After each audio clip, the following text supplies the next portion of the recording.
What if the truth behind the beloved star's death was darker than anyone dared to imagine? What if the story the public was told in the first days after the tragedy was nothing but a carefully staged illusion, designed to hide the unbearable? When the name Menglong flashed across headlines, fans expected a new drama, a music release, or a high-profile endorsement. Instead, they were confronted with a nightmare. His sudden death shook the entertainment industry to its core. Yet, beneath the surface of grief and confusion, another storm was brewing, one that would shatter trust in official narratives and ignite an outcry for justice. Menglong was not just another rising actor, he was a symbol of fresh hope in China's entertainment world. His smile carried an innocence that audiences adored. His performances resonated with vulnerability and warmth, and his future seemed limitless. To many, represented the purity of artistry in an industry increasingly tainted by scandals. That is why his tragic death was not only heartbreaking, incomprehensible. A young life cut short. A career that promised brilliance suddenly extinguished. Fans around the world demanded to know why. The first official forensic report, released hastily after his body was discovered, did little to calm the storm. Its cold, clinical lines declared his death to be the result of homicide. But the details were sparse, ambiguous, troublingly inconsistent. The document raised more questions than it answered. Rumors quickly circulated that the report had been tampered with, its findings diluted, darkest truths deliberately erased. Why would anyone falsify a report in such a high-profile case? Who stood to gain from hiding what really happened to Menglong? These questions refused to fade, echoing through online forums, fan groups, and even whispers among industry insiders. The public had every reason to be suspicious.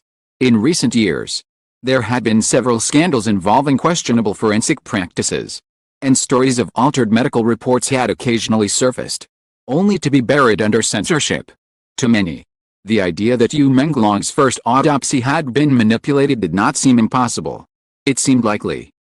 Discontent grew, pressure mounted on the authorities to take action. This was not just another case, this was the death of a cultural figure whose every step had been followed by millions. The world was watching. The official decision came quietly but decisively. A second autopsy would be conducted. This time at Beijing Chaoyang Hospital, home to one of China's most respected forensic medicine departments. It was a move designed to restore confidence and silence doubters. But instead, it opened the door to revelation far more devastating than anyone anticipated. Beijing Chaoyang Hospital was no ordinary institution. Forensic medicine department had long been considered the pinnacle of expertise in the field. Cases that demanded precision, neutrality, and absolute professionalism were routinely sent there. Within its halls, behind sterile walls and under blinding white lights, some of the country's most complicated deaths had been dissected, documented, and resolved. The assignment of Menglong's case to Chaoyang was meant to be a reassurance, a sign that no stone would be left unturned. At the center of this renewed investigation was Dr. Chen Liang, head of the forensic medicine department. Known among colleagues for his uncompromising standards and meticulous attention to detail, Chen had built his reputation over decades. He was the kind of figure who did not bow to outside pressure, a man whose pen carved truth into paper with clinical precision. Alongside him, a small team of trusted pathologists began the painstaking work of re-examining Menglong's remains. The very fact that a second autopsy was ordered spoke volumes. It was an implicit admission that the first report could not be trusted. Whispers inside the hospital corridors suggested that Chen and his team had immediately noticed discrepancies, details that simply did not align with what the earlier documentation claimed. Bruises that should have been recorded.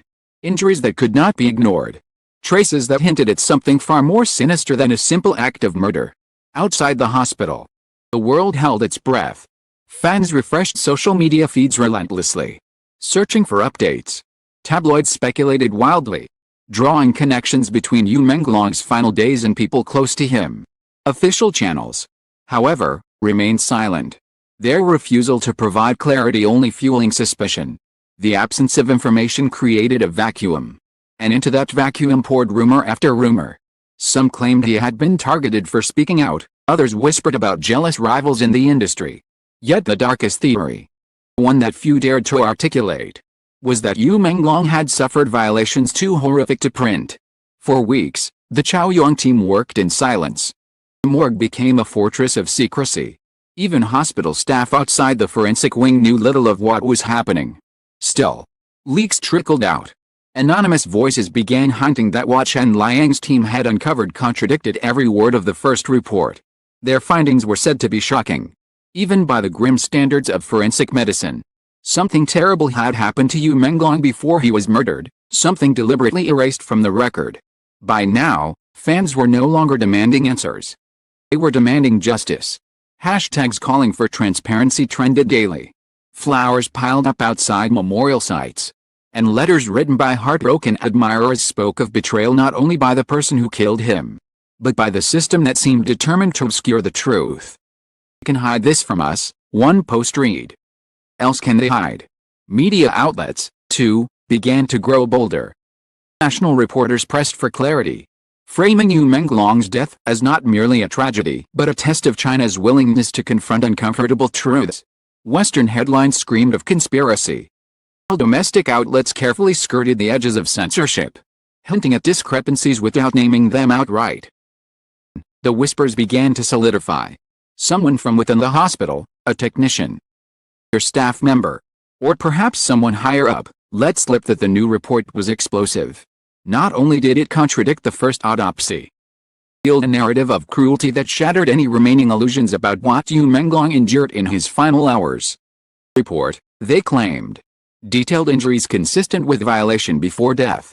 These were not minor details, nor could they be explained away.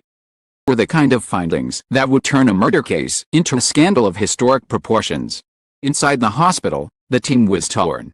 On one hand, they had a duty to truth. On the other, they understood the risks of exposing something so politically and socially volatile. Forensic doctors live in the shadows of power. They know too well what happens when their reports contradict the interests of those above them. Yet Dr. Chen Liang's name on the file meant something. Reputation was a shield of credibility. And if he signed off on these findings, there would be no dismissing them as rumor. As the days dragged on, tension tightened like a vice. The government's silence grew heavier, almost suffocating. Families of celebrities began voicing private fears. Was any star truly safe if such horrors could be hidden? Could truth itself be mutilated under the weight of power? Then came the inevitable leak. No one knew exactly how it happened. Some whispered that an encrypted file had been copied from the department's server. Others speculated that a photograph of the report had been smuggled out by a junior assistant. However it occurred, the result was the same: the truth could no longer be contained. But before the full weight of that revelation reached the public, one question lingered in every mind: what exactly did Dr. Chen Liang's report say? What horror had the first report concealed? The answer would come, and when it did, it would tear open wounds that could never be closed. The world braced itself. For weeks, speculation had circled like vultures. And now, with the Chaoyang report ready to surface, truth was about to break free, unfiltered, undeniable, and unbearable. The leak began quietly, almost imperceptibly. A whisper on an obscure forum, a blurred image on a private chat group, reference in a late-night post that seemed to vanish within hours. Yet those who saw it knew they were looking at something extraordinary. This was no baseless rumor, no manufactured conspiracy. It was a document stamped with the seal of Beijing Chaoyang Hospital and signed by Dr. Chen Liang, the head of its prestigious forensic medicine department. Within its pages lay the truth the world had been denied: Yu Menglong had not simply been murdered. He had been violated before his death. The language of the report was clinical, stripped of emotion, as forensic documents always are. But the cold precision made its revelations even more harrowing. Phrases like evidence of forced trauma, injuries consistent with premortem violation, significant concealment of sexual assault indicators in prior documentation told a story that no family, no fan, no human being should ever have to read. The body of Yu Menglong had carried undeniable signs of abuse, signs that could not have been overlooked by any competent examiner, signs that had, in the first report, deliberately erased. Almost immediately, screenshots of the leaked file spread like wildfire. Hashtags erupted across Weibo, WeChat, international platforms: Justice for Yu Menglong, Chaoyang leak, truth exposed. Within hours, the document was being dissected line by journalists, bloggers, and ordinary fans desperate to understand the depth of the horror. The revelation was more than shocking, it was destabilizing. To learn that a beloved actor had endured violation before his murder was unbearable enough. But to learn that the truth had been systematically concealed, that an official report had been falsified to protect someone or something, ignited fury. Who had tampered with the first autopsy? Why had authorities gone to such lengths to bury the truth? And most importantly, who was responsible for the violation and killing of Menglong? Anger erupted like a storm. Fans who had once left flowers now marched in protest, carrying signs that read "We want the truth and justice for Menglong." Candlelight vigils turned into rallies. Online, millions of posts flooded social media, demanding accountability not only from investigators, the very institutions that had betrayed public trust. Inside the entertainment industry, shockwaves reverberated. Fellow actors, careful to avoid controversy, began posting cryptic messages. Some shared broken heart emojis. Others wrote about the importance of transparency and justice. Few, more daring, hinted directly at foul play. Top actress posted, "The truth cannot stay buried forever." Himar voices. Her post was deleted within hours, but screenshots circulated endlessly. International media descended upon the story with voracious appetite. Headlines blared across the world: "Hospital leak reveals Menglong assaulted before murder." "Autopsy cover-up sparks outrage in China." "Scandal exposes dark side of celebrity death investigation." Talk shows debated the implications, while human rights organizations issued statements condemning the concealment of evidence. What had begun as a tragedy for one star now threatened to become a political embarrassment. The government's response was telling. For days, silence. No statements. No press conferences. Only an uneasy void. When comments finally came, they were cautious. Acknowledgements of an ongoing investigation and the need for stability. The words rang hollow to a public that had seen the undeniable evidence with their own eyes.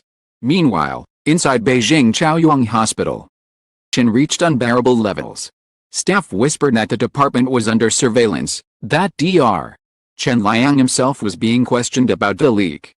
Those who knew him insisted he would never back down, that he had signed his name on that report because he understood its importance. The truth, once documented, not be erased, not again. The scandal raised deeper questions about power and accountability. Who had ordered the first report falsified? Was it the work of corrupt officials trying to protect influential figures? Or was it part of a broader pattern? Inconvenient truths were systematically buried to preserve reputations, profits, or political stability? Forensic manipulation was not unheard of, but rarely had it been exposed so starkly. The Chaoyang leak tore the veil away, showing the world how fragile justice could be when truth was inconvenient. The human cost, however, remained central. Menglong was not just a headline. He was a son, colleague, a friend, and to millions of fans, a source of inspiration.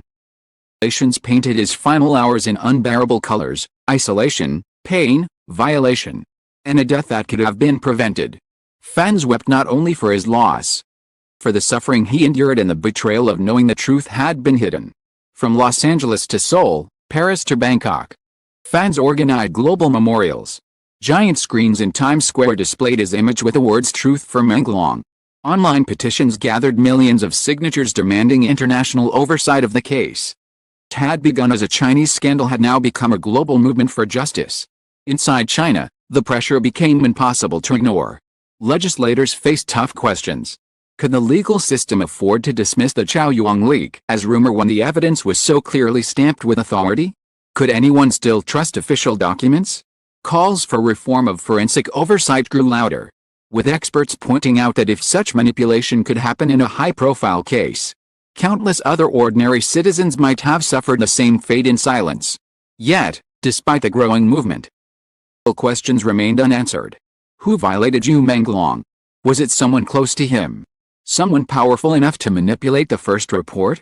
Why had investigators chosen to suppress the truth instead of pursuing justice? Was there a larger conspiracy at play?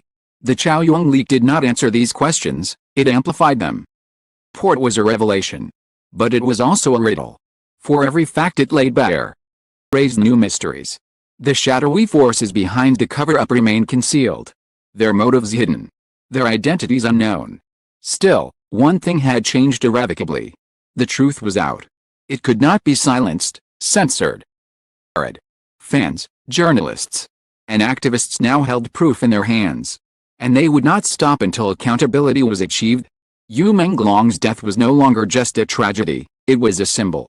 A rallying cry for transparency, justice, right to truth. As the scandal continued to unfold, one phrase echoed across platforms and conversations: even buried truths bleed through the cracks. For Menglong, those cracks had burst wide open. Legacy was no longer only about the roles he played or the songs he sang. It was about the fight for truth in a world that tried to bury it. So, the story did not end with the leak. Only began there. The Chaoyang report was not just evidence, it was a bombshell that forced an entire nation, and indeed the world, front uncomfortable realities. Menglong's case would haunt the entertainment industry, the legal system, and the public conscience for years to come. Power would remain, but so too would the determination. His fans, his family, and those who believed in justice would not let his story fade. They would keep his name alive, not as a victim silenced by power, but as a symbol of truth that refused to die.